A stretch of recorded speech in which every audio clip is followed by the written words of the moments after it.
संगम नगरी प्रयागराज में 13 जनवरी से शुरू हो रहे महाकुंभ को यूपी की योगी सरकार दिव्य और भव्य बनाने की तैयारी में है। इसी कड़ी में प्रयागराज शहर को भी खूबसूरती से सजाया जा रहा है, संवारा जा रहा है, मेहमानों के स्वागत के लिए खास अंदाज में तैयार किया जा रहा है। और प्रयागराज की अगर हम बात करें तो वाराणसी की तरफ से जो रास्ता शहर की तरफ आता है, महाकुंभ क्षेत्र की तरफ आता है, उस रास्ते पर एक बड़ा सा डमरू बनाया गया है। ये डमरू मेटल से तैयार किया गया है और भगवान भोलेनाथ की जो नगरी वाराणसी है, काशी है, वहां से प्रयागराज को, शहर को जो रास्ता मिलाता है, उस रास्ते पर यानी अंदावा ओवरब्रिज पर यह डमरू बनाया गया है। तकरीबन 13 फीट चौड़ा ये डमरू है और इसकी ऊंचाई की अगर हम बात करें तो तकरीबन 8 फीट है और इस डमरू को फिलहाल लगाकर तैयार कर दिया गया है। आप देख सकते हैं कि डमरू के ठीक पीछे भगवान भोलेनाथ का जो अस्त्र है त्रिशूल, उसकी भी एक रेप्लिका तैयार की गई है, उसका एक मॉडल भी लगाया गया है। इस डमरू को एक प्लेटफॉर्म पर रखा गया है, यानी काशी की तरफ से जो श्रद्धालु महाकुंभ में आएंगे वो भगवान भोलेनाथ के इस डमरू का दर्शन कर सकेंगे।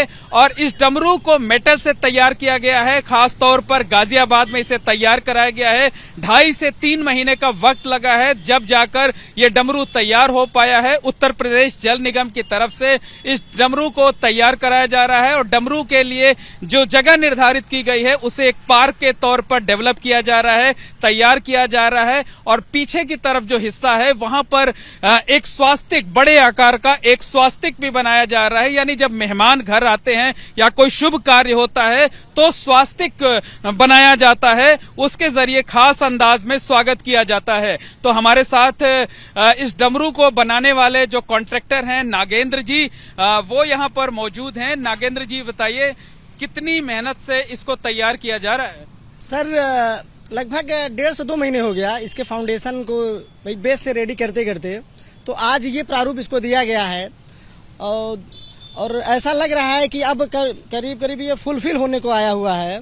तो हम लोग की मेहनत जो निरंतर 2 से 3 महीने से चली आ रही है, इस महाकुंभ के शुभ अवसर पर अपने श्रद्धालुओं को कुछ देने के लिए, कुछ अलग विशेष देने के लिए माननीय योगी आदित्यनाथ जी, जो जिनके माध्यम से जल निगम से हमें ये काम मिला है करने के लिए, हम उसको बाखूबी इस तरीके से करवा रहे हैं कि जो श्रद्धालु बनारस तरफ से आ रहे हैं और जौनपुर की तरफ जा रहे हैं, दोनों के बीच में संगम नगरी में स्थित त्रिवेणीपुरम में ये भगवान भोलेनाथ का जो डमरू है वो सबको अपनी तरफ आकर्षित करके आशीर्वाद रूप में सबको आशीर्वाद दे। बिल्कुल, तो आशीर्वाद दे। और हमारे साथ इस डमरू के जो शिल्पकार हैं वो भी मौजूद हैं। सूरज नाम है आपका? सूरज पाल जी मौजूद हैं। सूरज पाल जी बताइए, इस डमरू को किस तरह से तैयार किया गया है, किन किन चीजों का इस्तेमाल किया गया है और कितने दिन लगे हैं इसे तैयार करने में और खास क्या है इसमें?